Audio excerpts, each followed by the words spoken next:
Hi students, how are you? Estamos nós aqui para mais uma semana de estudos remotos. Chegamos à semana 4, fechando o PET 3. Hoje nós vamos ampliar um pouquinho mais o nosso vocabulário em relação à língua inglesa, conhecendo também algumas personalidades que fazem história. Vamos lá? Nesta semana, vamos conhecer como se escreve em inglês o nome de algumas modalidades esportivas.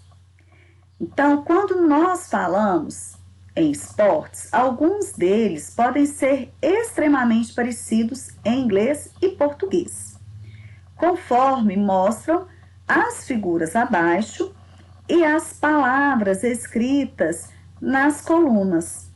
Vocês vão associar essas imagens ao nome do esporte. Conforme vocês poderão verificar, alguns se escrevem de forma bem semelhante à língua portuguesa. Na questão 2, você vai responder qual é o seu esporte favorito.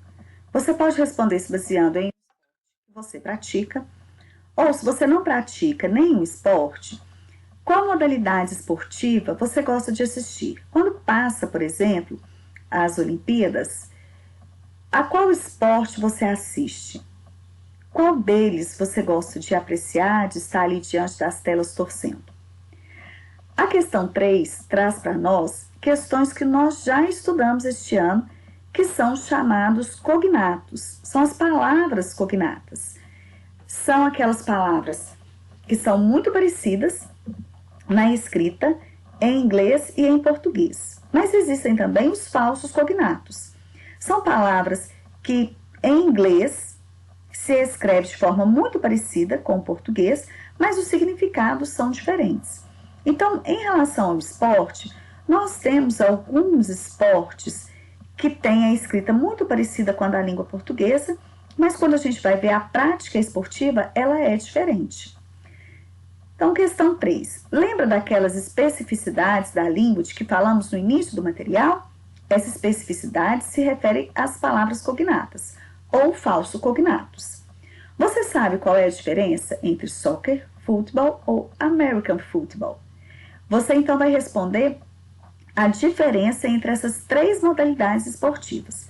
Façam uma pesquisa aí no nosso amigo Google e respondam para nós. Na questão 4, nós vamos praticar a escrita. Vejam só, vamos praticar as habilidades de escrita, verbo ser, o verbo to be que nós estudamos nas últimas semanas. Usá-los nas frases afirmativas, negativas e interrogativas, além de outros verbos que estudamos este mês.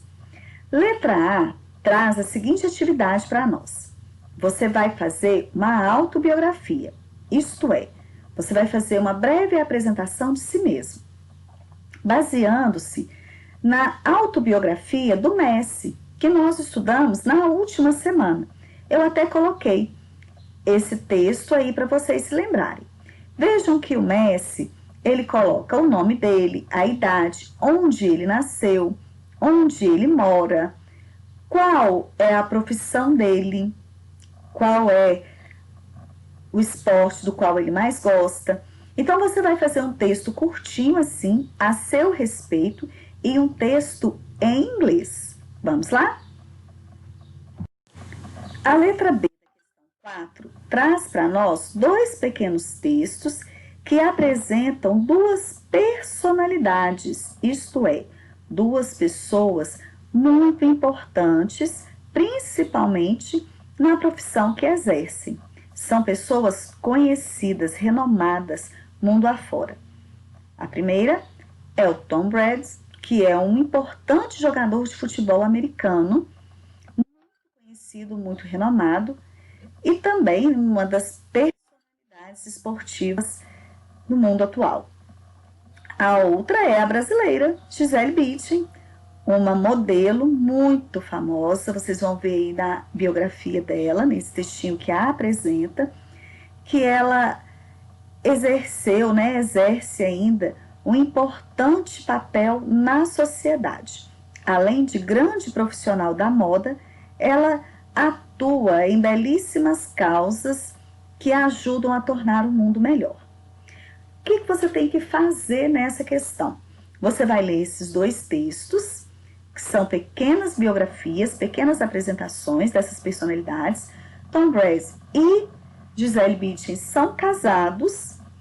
Você vai ler esses dois textos e vai escrever um texto só apresentando este belíssimo casal.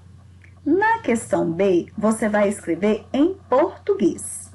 Quando você for escrever sobre você mesmo, você vai escrever em inglês, treinando essa escrita em inglês.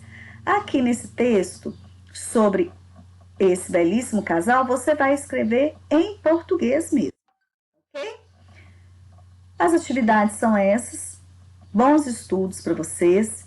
Vejam como que mesmo de forma remota, um pouquinho mais difícil, a gente consegue aprender, a gente consegue conhecer sobre o mundo, sobre as pessoas, ampliando o nosso conhecimento de mundo, ampliando o nosso conhecimento cultural e nos tornando melhores a cada dia.